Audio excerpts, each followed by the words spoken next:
This video is overdue. This video was actually supposed to be out today, earlier. It's Thanksgiving week. There's a lot of stuff going on. So yeah, I haven't done anything. In fact, I haven't done anything in weeks. To be honest, I've had a lot of other things going on. Been working on a major magazine project for another client. That's finally wrapped up. I have also been diving deep into other platforms. Let's be honest, I've been on TikTok and I've been growing relatively quickly there.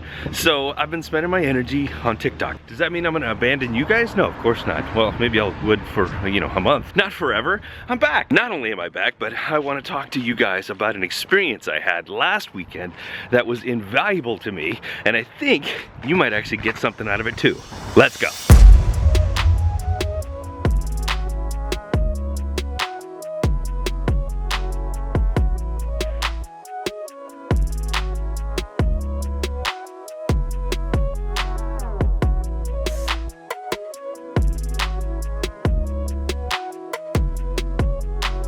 Totally unrelated sidebar, if you're a Casey Neistat fan and you wonder why he would move from New York City, greatest city in the world, supposedly, to Santa Monica, California. It's the day after Thanksgiving, and this is the weather we've got.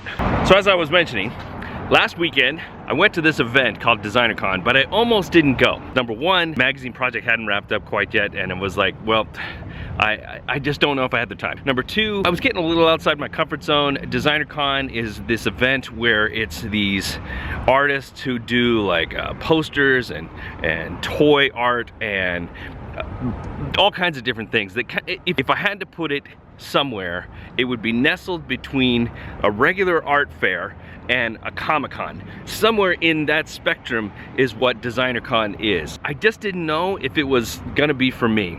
But my son is off on vacation, and that was kind of his first day, and so we decided to go there because I wanted to do something special for him. So we get there into the show, and one of the first people I see, one of the first booths I see, is this artist that I'm following on Instagram. His name is Pardee. In fact, I've been a fan of his for a long time. He started as an illustrator and comic book artist and just has become a much bigger deal. I knew immediately, like, okay, this is gonna be a little bit different than what I expected it to be, because I really, honestly, I was just expecting it to be a bunch of people that were doing comic book fan art without all the comic books being around.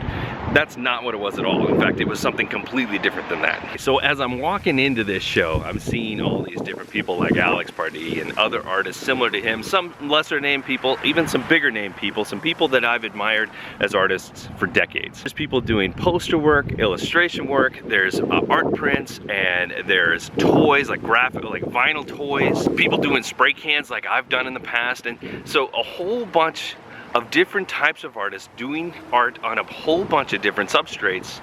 And as I'm going through this entire show, I'm just starting to understand that there is a segment of the art world for everyone. I couldn't be any more encouraged and inspired right now to go full force into the things that I have been dabbling into in the last 6 months. I started to look around at the people who were selling things, and everything that they were selling was collectible to somebody. Things that I've been painting on, the cans, the skateboards, the tiny little bottles, the whatever I've been painting on, those things can become something that other people collect. Not just like art prints. Yes, art prints are collectible, but like things that people collect voraciously. These people that collect these designer vinyl toys, they collect a ton. People that collect pins and patches and buttons and things like that. How many times have you ever seen anybody who loves art buy prints like crazy? They don't, but they buy this other stuff, and it's the stuff I've been dabbling in, and so I am super excited for 2020. There's still a little bit of a catch to this for me, and that's because I am of two minds. I have the artist mind and I have the designer mind. And so now I'm in this quandary of how do I split that? Where do I land in that spectrum? Do I even have to fit into that? Or can I find some sort of microspectrum within that spectrum that belongs to me? That is what we are gonna be discovering from now until whenever I decide not to. But here's the thing. I would have never found that. I would have never discovered that opportunity had I not decided to go to that event. And I almost didn't go to that event. Number one, because I was making an excuse about being busy. Number two, I was just a little bit uncomfortable going there because I wasn't sure what I was gonna see and I didn't want to spend money and be disappointed. Sometimes you gotta take that risk of being disappointed in something in order to find an opportunity. The thing that you're hedging your bet on that you don't know if you're gonna do because you don't know how it's gonna be taken, let me tell you something.